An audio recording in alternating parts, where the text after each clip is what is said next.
Welcome back to Mind and Magic. Today I want to talk a little bit about judgment.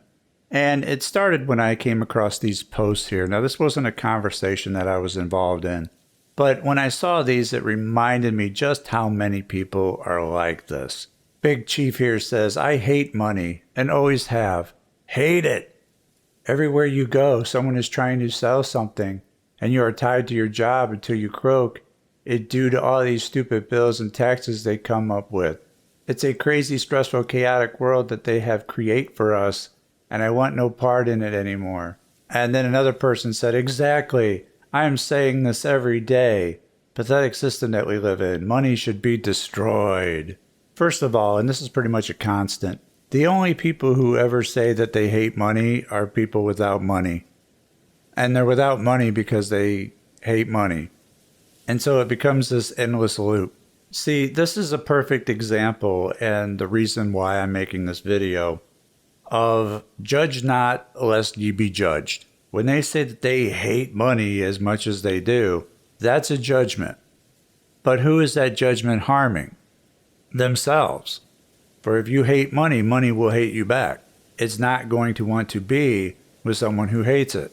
And I know that I'm speaking of money as if it has a consciousness, because it does. There is a sort of consciousness that governs money, and there are rules to money, and they're called the laws of riches. People with money do things differently than those who don't.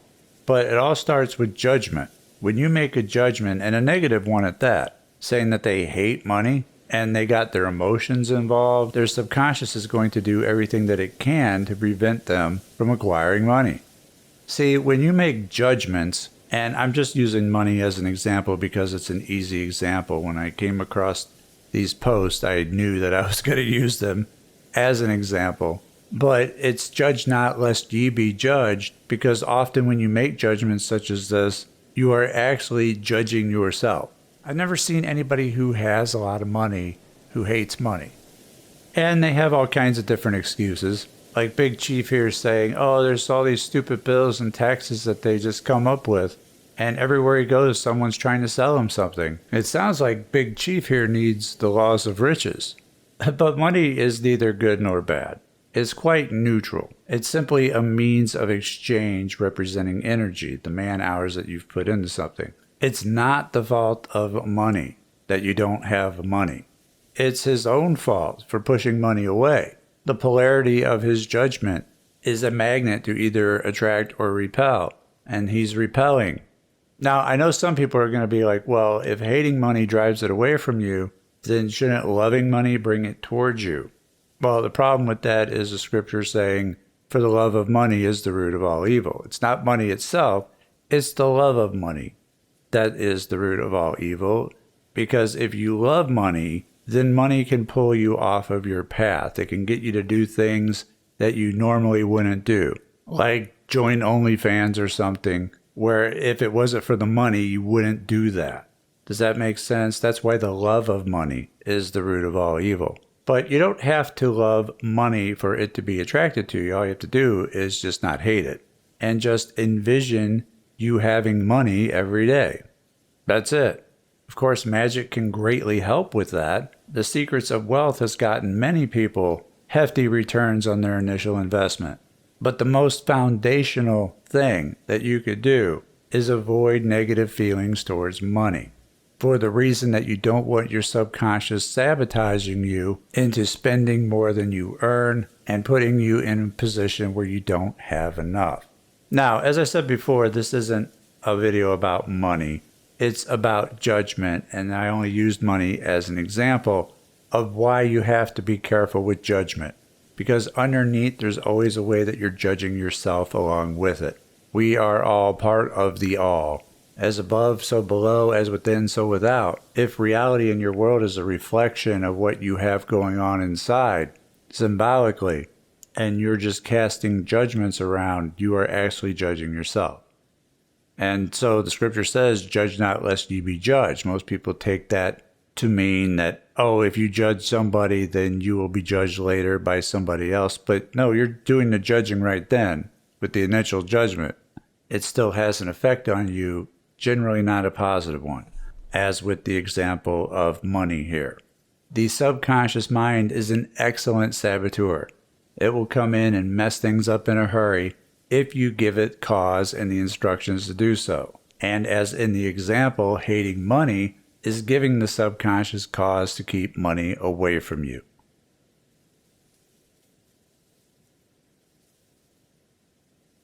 So let's get into set points, since we're on the topic of money, because I blew through what I wanted to talk about in 5.5 minutes when I thought it would take a bit longer.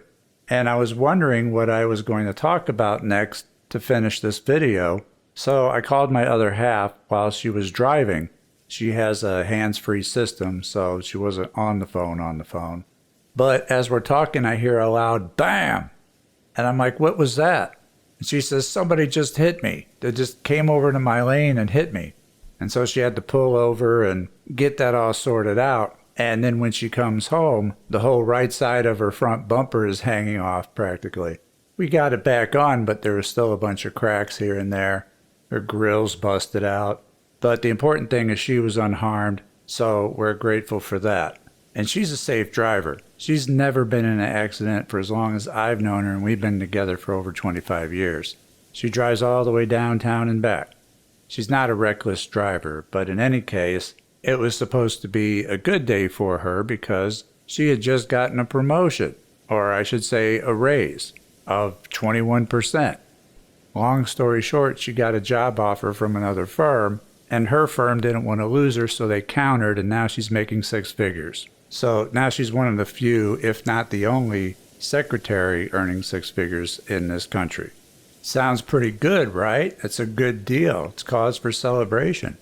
The problem is if you don't raise your financial set point along with that, then things will happen, such as an idiot swerving into your lane, smashing up your car, to bring your finances back down to the level that it's comfortable with, where your set point is currently at. Your subconscious will literally sabotage you. Now, if you somehow fall below your set point, it will help raise you back up to the level where your set point is at. But if you go over your set point, it will do the opposite. It will take money away from you to bring you back down to that set point. Your financial set point is the subconscious programming on what you feel you deserve to earn. So if you want to earn more money and keep it, that last part is kind of important. Then you're also going to have to raise your set point along with raising your earnings. And this is something that we go over in the laws of Magick. We talk about the subconscious set points of your finances. And this is something that we have her doing now to raise her set point so that accidents like this won't happen. The subconscious can do some pretty wild stuff and put you in harm's way even, as it did her, simply because she got a big raise. It also happens when she gets her tax return.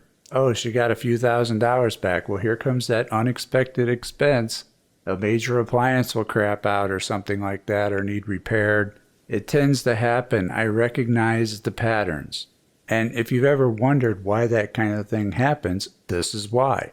So we got her doing the visualization exercise to raise her set point. You can also raise your set point with the magical checkbook from the Secrets of Wealth program. This will raise your set point over time as you develop a habitual practice of doing this.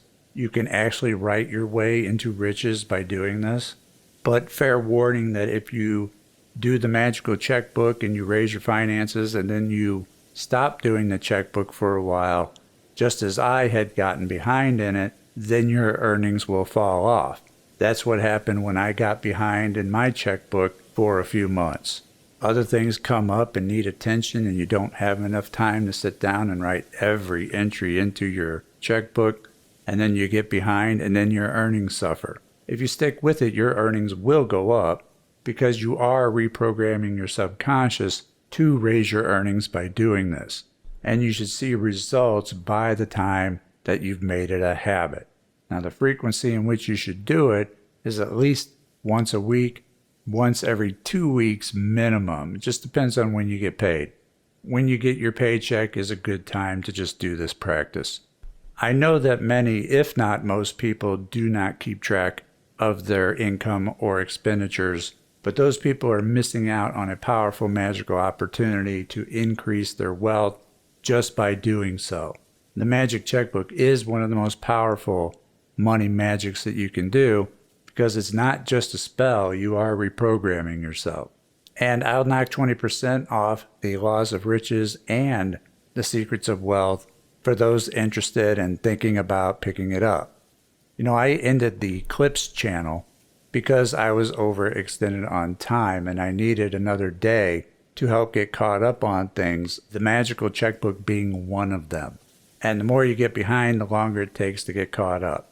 Just after several weeks of getting back into the practice, after being overextended on time, things are starting to improve.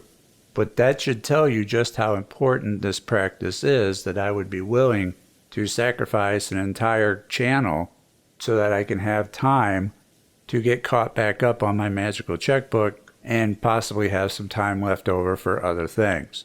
Raising your financial set point is one of the most important things you could do for your income. Whether you're doing the magical checkbook or the visualization from the laws of riches or both, it's still one of the most effective ways of getting ahead. Do you need to get a 21% raise and promotion like my other half did before you raise your set point? Absolutely not. You can raise your set point at any time, and once you have effectively impressed upon the subconscious that new set point, then your subconscious will start to rearrange things and cause events and circumstances that bring that extra money to you. So you don't need to get the money first to raise your set point. In fact, most people don't. Most people raise their set point first and then the money follows. She just happened to get the raise first without raising her set point, and then on the very same day that the raise kicked in, she just happens to get into an accident. Why does the subconscious do this? Because it likes comfortable stability. It doesn't like a lot of wild fluctuations and strange happenings.